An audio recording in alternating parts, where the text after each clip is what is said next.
মূল দাবি হচ্ছে একনেকে অনুমোদন, সুনির্দিষ্ট রোডম্যাপ ঘোষণা, এই প্রকল্পের জন্য যোগ্য পিডি নিয়োগ এবং প্রকল্প বাস্তবায়নে। আমরা আগে থেকেই বলেছি যে অর্থ যদি বিদেশ থেকেও নেন শোধ করতে হবে। আমরা 4 জন একটি ফান্ড তহবিল গঠন করতে বলেছি, 30টা কর্তৃপক্ষ গঠন করে সঞ্চয়পত্রের মতো 30টা বন্ড চালু করা, এই নদী খননের পর যে বালু পাথর উত্তোলন হবে সেটা সরকারি ব্যবস্থাপনা প্রতিষ্ঠা করা, এই টাকাটা উদ্ধার করে বিনিয়োগ করতে পারলে আমরা যেই লোন নেই আমরা দায়বদ্ধ থাকবো না, দ্রুত আমরা শোধ করতে পারবো।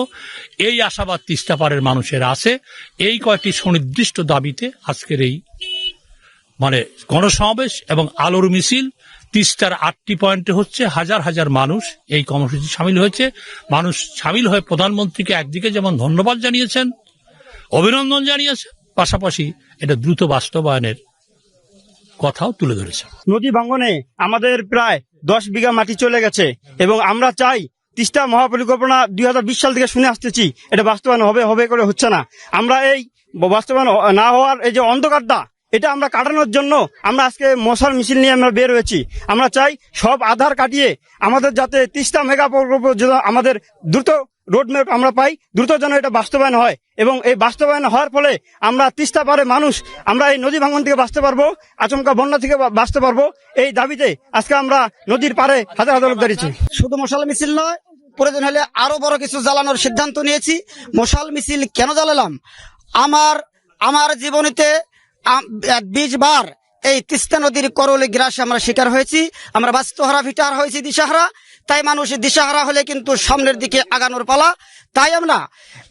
তাই তো 15 সাল থেকে অতীতের সরকার আমাদেরকে একটু আশার স্বপ্ন দেখিয়েছিলেন, তিস্তা মহাপরিকল্পনা বাস্তবায়ন করবেন, কিন্তু তা করলো না কেন তা জানি না।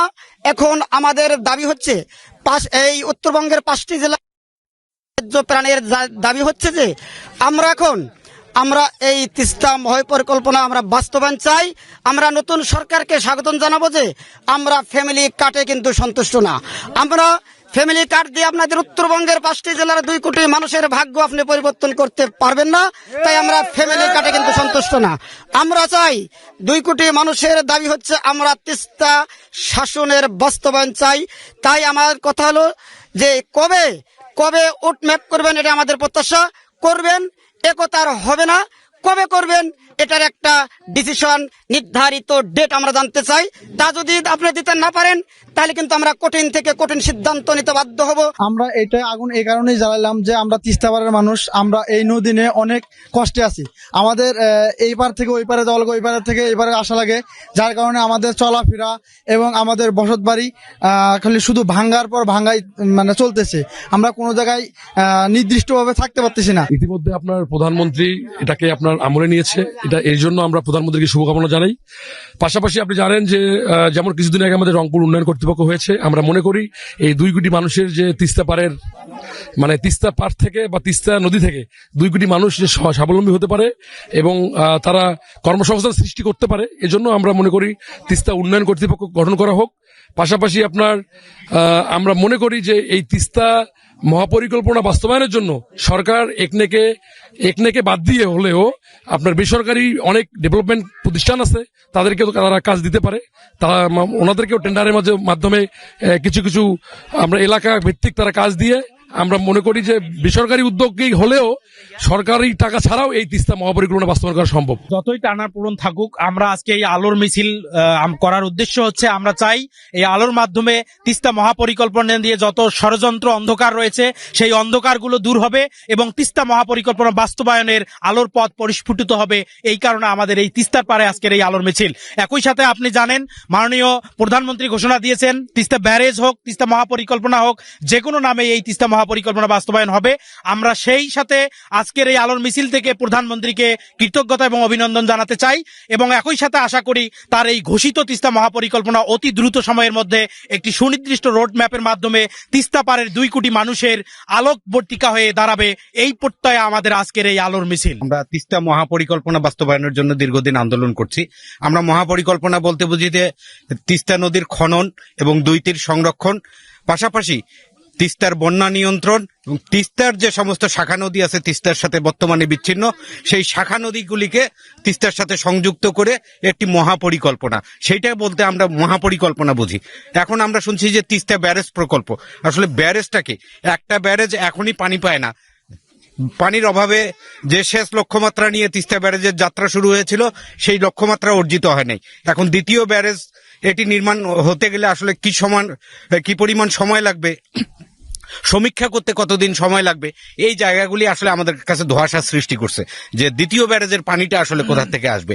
তো এই জায়গাগুলি আমরা যেহেতু কারিগরি কেউ না, আমরা মনে করি এই ধোঁয়াশাগুলি দূর হবে যদি এটা একনেকে পাস হয়, সুনির্দিষ্ট রোডম্যাপ হয়, তিস্তা কর্তৃপক্ষ গঠন হয়, এই প্রকল্পের পিডি নিয়োগ করা হয়, তাহলে আমরা বুঝবো যে এই প্রকল্প আলোর মুখ দেখছে। তার আগ পর্যন্ত আমরা মনে করি যে এই কথাগুলি পূর্ণাঙ্গ সত্য না। এবং আমরা বলতে চাই যে এই যে তিস্তা কর্তৃপক্ষ, এই কর্তৃপক্ষে তিস্তা আন্দোলনের ব্যক্তিদেরকে সংশ্লিষ্ট করা, তা না হলে সরকার এই যে মহাপরিকল্পনার যে রূপরেখা সেইটা সম্পর্কে আসলে জানবে না। জনগণ একটা স্বপ্ন দেখছে তিস্তা মহাপরিকল্পনা, সেইটা সরকারের সাথে সমন্বয় করতে হবে। এই সমন্বয়ের জন্য আন্দোলনের নেতৃবৃন্দকে এই তিস্তা কর্তৃপক্ষের মধ্যে অংশগ্রহণ করাতে হবে। এই তিস্তা মহাপরিকল্পনা বাস্তবায়নের প্রশ্নে দীর্ঘদিন থেকে আলো আধারের খেলা চলছে এবং নানা পাশ দিয়ে খেলা চলছে। এই খেলা যত বন্ধ হয়, জনগণের যে ঐক্য, তার যে শক্তি, সেই শক্তির প্রকাশ জানাতে আমরা আজকের এই আয়োজন করেছি পূর্ব ঘোষিত। এর সঙ্গে মাত্রা যুক্ত হয়েছে এই আন্দোলনের ঘোষণার আগেই প্রধানমন্ত্রী চীন থেকে ফিরে এসে বলেছেন যে কোনো মূল্যে তিস্তা মহাপরিকল্পনা বাস্তবায়ন করা হবে। এই কথার উপর সর্বোচ্চ রাজনৈতিক ব্যক্তিত্ব, এটা সর্বোচ্চ রাজনৈতিক সিদ্ধান্তের অপেক্ষায় আটকে ছিল। সর্বোচ্চ রাজনৈতিক ব্যক্তিত্ব তিনি ঘোষণা দিয়েছেন। আমরা প্রধানমন্ত্রীকে, বিরোধী দল যেমন ধন্যবাদ জানিয়েছে, আমরাও ধন্যবাদ জানিয়েছি, কৃতজ্ঞতা জানিয়েছি। আমরা সুনির্দিষ্ট করেছি, আমরা আর প্রতিশ্রুতির ধোঁয়াশায় আটকে থাকতে চাই না। আমরা এর সুনির্দিষ্ট দুটি দাবি প্রদান করেছি। একটি হচ্ছে একনেকে অনুমোদন, পদ্মায় যেটা করেছে, এবং সময়মদ্র রোডম্যাপ, পদ্মাও করেছে কিন্তু জুন শুরু করবে, 33 সালে শেষ করবে। এই সুনির্দিষ্ট রোডম্যাপ এবং একনেকে অনুমোদন, এই কথাগুলো কিন্তু 3 মন্ত্রী এখানে বলেছেন।